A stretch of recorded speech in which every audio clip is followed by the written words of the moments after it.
करणार आहोत. मला वाटतं सरकार अतिशय सकारात्मक आहे. मुख्यमंत्री महोदय असतील, उपमुख्यमंत्री महोदय, संपूर्ण शासनाची भूमिका ही अतिशय पॉझिटिव्ह आहे. अतिशय अंतिम टप्प्यामध्ये आता हे आरक्षण आलेलं आहे आणि म्हणून आम्ही जरांगे पाटील साहेबांना पुन्हा विनंती करायला या ठिकाणी आमचे सहकारी मित्र उदयजी सामंत आहेत, भुमरे साहेब या ठिकाणी आहेत. आम्ही या ठिकाणी मुद्दामून या ठिकाणी आलेलो आहोत. बाबा आता 24 तारीख अल्टिमेटम हे आपण न करता आरक्षण अतिशय आता जवळ आलेलं आहे, आपल्या पारड्यात ते पडणार आहे आणि म्हणून त्यांना विनंती करायला मी या ठिकाणी आलेलो आहोत. पण तो गेल्यावेळी उपोषणाला बसले असताना आमचे सहकारी मित्र 2 न्यायाधीश, माजी न्यायाधीश हे या ठिकाणी आलेले होते आणि त्यांनी लिखित स्वरूपामध्ये त्यांच्याशी ते बोलणं झाल्यानंतर त्यांनी लेखी केलेलं होतं आणि त्याच्यामध्ये आरक्षण देताना म्हणजे आता आम्ही या नोंदी काढतो आहोत, पण हे नोंदी काढत असताना ज्याचं नाव निघालं त्याचे रक्तमासातले नातेवाईक, रक्तमासातले म्हणजे आपल्याकडे हा नियमच आहे, हा कायदा आहे, हा देशभर आहे की मी आणि माझी पत्नी जर असेल तर पत्नी ही त्यात गृहीत धरली जाते म्हणजे तिच्या नावाने ओबीसी सर्टिफिकेट मिळत नाही. मी ओबीसी असेल तर मग माझा मुलगा आहे, मुलगी आहे, भाऊ आहे, काका आहे, चुलते आहेत म्हणजे त्यांना ते सर्टिफिकेट मिळू शकतं. पण माझी पत्नी आहे, पत्नीचे मुलं मुली, तिचा भाऊ म्हणजे यांना ते सर्टिफिकेट लागू होत नाही, ते मिळत नाही.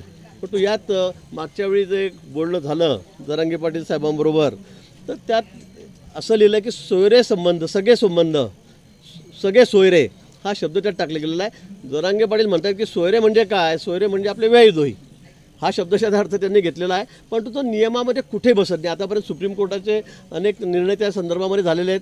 अनेक लोक कोर्टामध्ये गेलेले होते. सर्वोच्च न्यायालयाने ते सगळं फेटाळलेलं आहे की मुलीकडचं आरक्षण तुमचं गृहीत धरलं जात नाही आणि म्हणून वडिलांकडचं म्हणजे वडील असतील म्हणजे माणूस असेल तर त्याच्याच रक्तवंशावळीतले जे खालचे नातेवाईक आहेत त्याचे सगळे संबंध आहेत, सगळे संबंध म्हणजे रक्तातले जे आहेत त्यांनाच ते सर्टिफिकेट मिळतं आणि म्हणून या गोष्टीवर थोडा आमचा टाय झालेला आहे की सगळे सोयरे म्हणजे मुलीकडच्या नाही, म्हणजे मला दिलं तर माझ्या पत्नीलाही द्या, तिच्या भावालाही द्या, तिच्या वडिलांनाही द्या. मला वाटतं असं कुठेही कायद्यामध्ये नाही आहे. मी त्यांना तेच समजून सांगितलेलं आहे. पण ते लिहिलं गेलेलं आहे. मागच्या वेळी आरक्षण सोडताना जे सगळे आमचे सहकारी आलेले होते तर तो सोयरे शब्द त्यांनी पकडल्यामुळे थोडी अडचण या ठिकाणी झाली आहे. पण मला वाटतं तोही प्रश्न कुठेतरी आम्ही त्या ठिकाणी खेळीमेळीच्या वातावरणात संपवू, याच्यामध्ये कुठेतरी तोडगा निघेल आणि आरक्षणाचा पुढचा जो मार्ग आहे तो निश्चित सरकारला पूर्ण करायचा आहे. या फार झालं तर मला वाटतं 2 महिने लागणार नाहीत. पण त्या ठिकाणी मग क्युरेटिव्ह पिटिशन असेल किंवा मागासवर्गीय आयोगाच्या माध्यमातून असेल हा प्रश्न मार्गी लागणार आहे.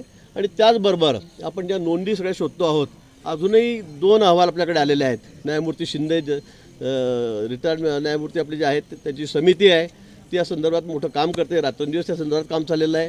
अजूनही आपण कुणबी दाखले त्या ठिकाणी शोधतो आहोत.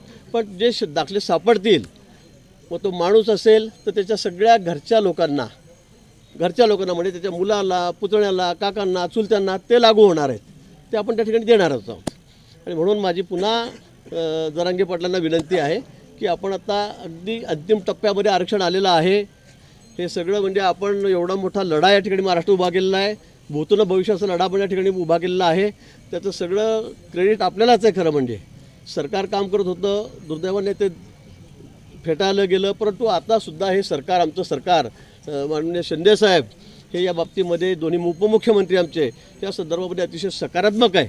कुठल्याही परिस्थितीमध्ये आम्हाला या ठिकाणी आरक्षण द्यायचं आहे आणि हे स्पष्ट केलं की ओबीसीच्या आरक्षणाला कुठे धक्का न लागू देता हे आरक्षण आम्हाला द्यायचं आहे. आणि म्हणून आपण आम्हाला सहकार्य करावं एवढी विनंती करायला आम्ही या ठिकाणी आलेलो आहोत. कालच मुख्यमंत्री महोदय, दोन्ही उपमुख्यमंत्री महोदय यांच्याशी चर्चा झाली आणि आम्हाला 3-4 चिवटे पण या ठिकाणी आम्हाला सर्वांना या ठिकाणी पाठवलेलं आहे. आज जरी चर्चा सफल झाली नसली